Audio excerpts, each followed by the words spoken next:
السلام علیکم دوستو، میں ہوں مسٹر ڈی ایکس ہارر۔ آج آپ کے لیے دل دہلا دینے والی خوفناک کہانی لے کر آیا ہوں۔ آپ میرے چینل کو لائک، شیئر اور سبسکرائب کریں تاکہ مزید آپ کے لیے ہارر سٹوریز لے کر آ سکوں۔ تو چلو دوستو، بڑھتے ہیں اپنی ہارر سٹوری کی طرف۔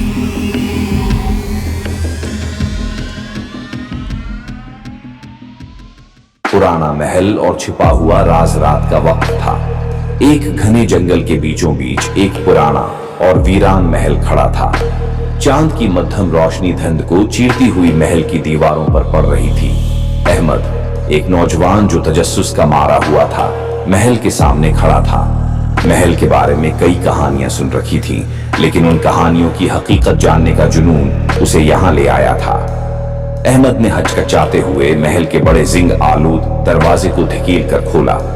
دروازہ ایک خوفناک چرچراہٹ کے ساتھ کھلا اور اندر ایک گہری خاموشی نے اس کا استقبال کیا۔ کمرے کے اندر کا ماحول صدیوں سے اجاڑ اور ویران تھا۔ پرانی لکڑی کی کرسیاں، دھول سے اٹھی ہوئی میزیں اور دیواروں پر لگی دھندلی تصویریں سب کچھ ماضی کی گواہی دے رہے تھے۔ چلتے چلتے احمد کو سیڑھیوں کے نیچے ایک خفیہ دروازہ نظر آیا۔ اس کے دل کی دھڑکن تیز ہو گئی، لیکن تجسس نے اسے زنجیریں توڑنے پر مجبور کر دیا۔ دروازہ کھولتے ہی ایک نیم روشن تہخانہ سامنے آیا۔ تہخانے کی دیواروں پر عجیب و غریب نشانات اور تحریریں بنی ہوئی تھیں، اور کمرے کے بیچوں بیچ ایک بڑا پتھر کا تابوت رکھا ہوا تھا۔ احمد نے تابوت کے قریب جا کر اس کا ڈھکن اٹھایا۔ اندر ایک قدیم اور پراسرار کتاب رکھی ہوئی تھی، جس پر عجیب و غریب تحریریں لکھی تھیں۔ جیسے ہی اس نے کتاب کو ہاتھ لگایا، کمرے میں ہوا کا زور تیز ہو گیا۔ اچانک ایک سایہ دار مخلوق نمودار ہوئی، جس کی سرخ چمکتی آنکھیں احمد پر جمی ہوئی تھیں۔ وہ گہرے اور دھمکی آمیز لہجے میں بولی، تم نے مجھے جگا دیا ہے۔ احمد خوف کے مارے پیچھے ہٹ گیا، لیکن ہمت کر کے اس نے دیوار پر لٹکی ہوئی ایک قدیم سلیب کو پکڑا اور مخلوق کی طرف بڑھایا۔ مخلوق نے ایک خوفناک چیخ ماری اور دھوئیں میں بدل کر غائب ہو گئی۔ کمرہ ایک بار پھر خاموش ہو گیا۔ صبح ہونے کو تھی۔ احمد محل سے باہر نکلا اور جنگل پر سورج کی روشنی چھا گئی۔ پرندے چہچہا رہے تھے اور ماحول پر سکون تھا، لیکن ہم نے دیکھا کہ یہ سب کچھ ایک دھندلی رات میں ہوا تھا۔ احمد کے ہاتھ میں وہ پراسرار کتاب اب بھی موجود تھی۔ وہ جانتا تھا کہ یہ کہانی یہاں ختم نہیں ہوئی۔ یہ پرانا محل اور چھپا ہوا راز۔ دوسرا حصہ احمد کے ہاتھ میں وہ پراسرار کتاب تھی، اور اس کے دل میں ایک عجیب سا خوف اور تجسس بیک وقت موجود تھے۔ وہ محل سے نکل کر گھر پہنچا، لیکن اس کتاب کو چھوڑنے کا دل نہ کیا۔ کتاب کے صفحے کھولتے ہی اس پر لکھی قدیم زبان کی تحریریں آہستہ آہستہ روشن ہونے لگیں۔ احمد حیران تھا، کیونکہ وہ زبان اسے سمجھ نہیں آتی تھی، لیکن وہ تحریریں خود بخود اردو میں تبدیل ہو رہی تھی۔ کتاب نے بتایا کہ یہ ایک قدیم جادوئی صحیفہ ہے، جو ایک ہے طاقتور مخلوق کو قید رکھنے کے لیے استعمال کیا گیا تھا۔ لیکن اب چونکہ احمد نے اسے کھولا تھا، وہ مخلوق آزاد ہو چکی تھی اور دنیا کو برباد کرنے پر تلی ہوئی تھی۔ کتاب کے آخری صفحے پر ایک نقشہ تھا، جس میں ایک غار کا ذکر تھا۔ کتاب کے مطابق وہ غار ہی واحد جگہ تھی جہاں مخلوق کو دوبارہ قید کیا جا سکتا تھا۔ احمد نے ہچکچاتے ہوئے فیصلہ کیا کہ وہ اس مخلوق کو روکنے کے لیے غار تک جائے گا۔ وہ اگلی صبح اس نقشے کی مدد سے سفر پر نکل پڑا۔ راستہ خطرناک اور دشوار گزار تھا۔ پہاڑوں، درختوں اور سنسان وادیوں کو عبور کرتے ہوئے احمد نے راستے میں کئی عجیب و غریب واقعات کا سامنا کیا۔ ایک رات جب وہ ایک سنسان جگہ پر ہوا، آرام کر رہا تھا، تو مخلوق نے اس پر حملہ کر دیا۔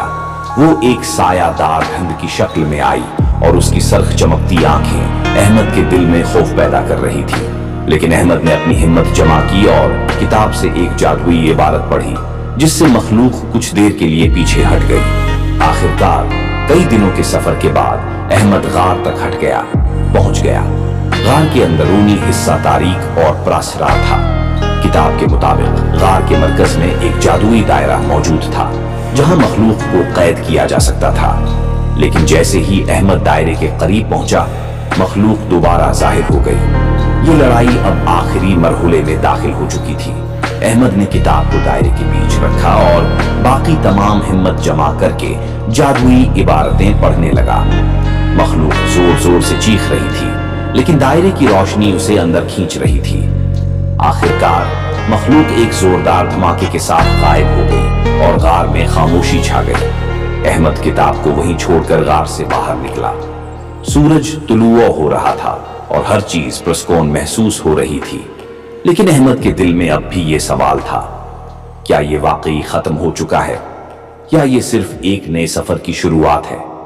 पुराना महल और छिपा हुआ राज तीसरा हिस्सा। अहमद को लगा था कि गार में मखलूक को कैद करने के बाद सब कुछ खत्म हो चुका है, लेकिन हकीकत कुछ और थी। एक रात जब वो अपने कमरे में सो रहा था तो उसे ख्वाब में इसी किताब की झलकियां दिखाई दें। किताब के सफ़ात जल रहे थे और उसके अंदर से एक सरगोशी की आवाज गूंज रही थी, उक दिया, लेकिन वो अब भी जिंदा है। अहमद की आंख खुल गई और उसने महसूस किया कि कमरे में एक अजीब सी सर्दी छाई हुई है। इसकी खिड़की के बाहर हुआ के साथ किसी के कदमों की चाप सुनाई दे रही थी। वो खिड़की के करीब गया, लेकिन बाहर कुछ दिखाई नहीं दिया। अचानक आईने में उसे एक साया नजर आया। वो साया बिल्कुल वैसा ही था जैसा है गार में उस मखलूक का था। अहमद का दिल दहल गया। साया धीरे धीरे आईने से निकलकर हकीकत में तब्दील होने लगा। ये वही मखलूक थी जिसे वो गार में कैद कर चुका था, लेकिन अब वो ज्यादा खौफनाक और मजबूत हो चुकी थी। मखलूक ने गुस्से से कहा, तुमने मुझे कैद किया, लेकिन मैं हमेशा जिंदा रहती हूँ। अब तुम्हें कीमत चुकानी होगी। कमरे की दीवारें हिलने लगी और हर चीज अफरा तफरी में डूब गई। अहमद ने भागने की कोशिश की, लेकिन मखलूक ने उसे रोक दिया। वो हवा में बुलंद हो गया और अपने अतराफ रोशनी का एक दायरा हो गया। बनाने की कोशिश की, लेकिन मखलूक ने उसे नीचे गिराया। अहमद को अचानक याद आया कि किताब को कैद करने का असल राज किताब को मुकम्मल तौर पर खत्म करना था, लेकिन वो गार में उसे छोड़ आया था। अब उसके पास कोई रास्ता नहीं था। मखलूक ने एक जोरदार चीख मारी और कमरे को धुंध से भर दिया। धुंध में से हाथ निकलकर अहमद की तरफ बढ़ने लगे। इसी दौरान अहमद को किताब की सरगोशी सुनाई दी, अगर तुम माजी को खत्म नहीं करोगे तो हाल तुम्हें खत्म कर देगा।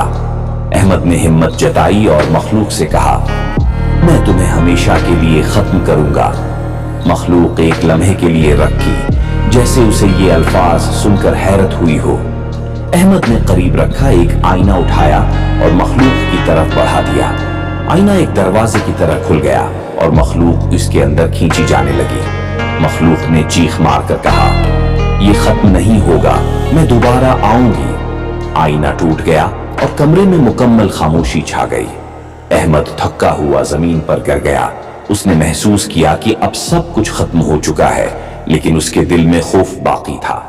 अहमद को मालूम था कि ये कहानी खत्म नहीं हुई। मखलूक के अल्फाज इसके कानों में गूंज रहे थे, ये खत्म नहीं होगा। रात के अंधेरे में अहमद के कमरे की खिड़की दोबारा हिलने लगी और एक साया आहिस्ता आहिस्ता दीवार पर नमूदार हो रहा था। पुराना महल और छिपा हुआ राज। इख्तिताम अहमद के कमरे में वो साया दोबारा नमूदार हो चुका था। वो अब पहले से ज्यादा मजबूत और खौफनाक था। उसके सर चमकते हुए आंखें अहमद की रूह तक झांक रही थीं और उसकी आवाज गहरे पत्थराव की तरह गूंज रही थी। मैं तुम्हें मारने नहीं आया अहमद, मैं तुम्हें अपनी दुनिया में ले जाने आया हूं। कमरा मुकम्मल अंधेरे में डूब गया। अहमद ने जल्दी से टार्च उठाई, लेकिन वो रोशनी मखलूक के साए को नहीं तोड़ सकी। हर तरफ धुंध छा गई और अहमद के कदम जैसे जमीन में जकड़े जा चुके थे। साया आहिस्ता आहिस्ता उसके करीब आ रहा था। अहमद ने खुद को आजाद करने के लिए जदोजहद की, लेकिन साया ने एक जोरदार झटका देकर उसे दीवार से दे मारा। वो चुकरा गया, लेकिन फिर उसे याद आया कि किताब को खत्म किए बगैर वो मखलूक को शिकस्त नहीं दे सकता। किताब, अहमद ने जोर से कहा, लेकिन किताब गार में रह चुकी थी। अचानक मखलूक ने अपने लंबे हाथों से अहमद को पकड़ लिया और कहा, अब तुम्हारी रूह मेरी है। अहमद ने दिल ही दिल में दुआ की और कहा, अगर ये मेरी आखिरी जंग है तो मैं अपनी पूरी ताकत लगा दूंगा। उसी लम्हे अहमद ने जमीन पर पड़े आईने के एक टुकड़े को उठाया। आईने में मखलूक की इकासी होने लगी और जैसे ही वो अपनी ही इकासी देखती, उसकी चीखें और हल्की हल्की जोर से गूंजने लगे। लेकिन ये काफी नहीं था। मखलूक की ताकत आईने से ज्यादा थी। अचानक कमरे में मौजूद तमाम चीजें हवा में उड़ने लगे और फर्श एक बड़े गड्ढे में बदल गया। वो गड्ढा सीधा अंधेरे की एक और दुनिया में जा रहा था। मखलूक ने अहमद को इस गड्ढे की तरफ खींचना शुरू कर दिया। अहमद ने हिम्मत करते हुए आखिरी बार अपनी तमाम तर ताकत जमा की और आईने के टुकड़े को मखलूक के दिल में घूनप दिया। आईने की रोशनी मखलूक के वजूद को चीरने लगी। वो चीखें मारती हुई धुएं में तब्दील हो गई, लेकिन उसके खत्म होने के साथ ही अहमद भी रोशनी में डूब गया। दुनिया एक बार फिर पुरस्कून हो गई। कमरा खाली था, लेकिन अहमद कहीं नजर नहीं आ रहा था। आखिरी लम्हा रात के वक्त अहमद के गांव में एक पुरानी खिड़की खुद ब खुद खुल गई। एक साया अंदर आया और दीवार पर चिपक गया। साया आहिस्ता आहिस्ता इंसानी शक्ल अख्तियार करने लगा और आखिर में अहमद का चेहरा नमूदार हुआ, लेकिन उसकी आंखें अब सर्ख थीं। ये कहानी खत्म हो गई थी, लेकिन ये खौफनाक इंजाम एक नए आगाज की शुरुआत था।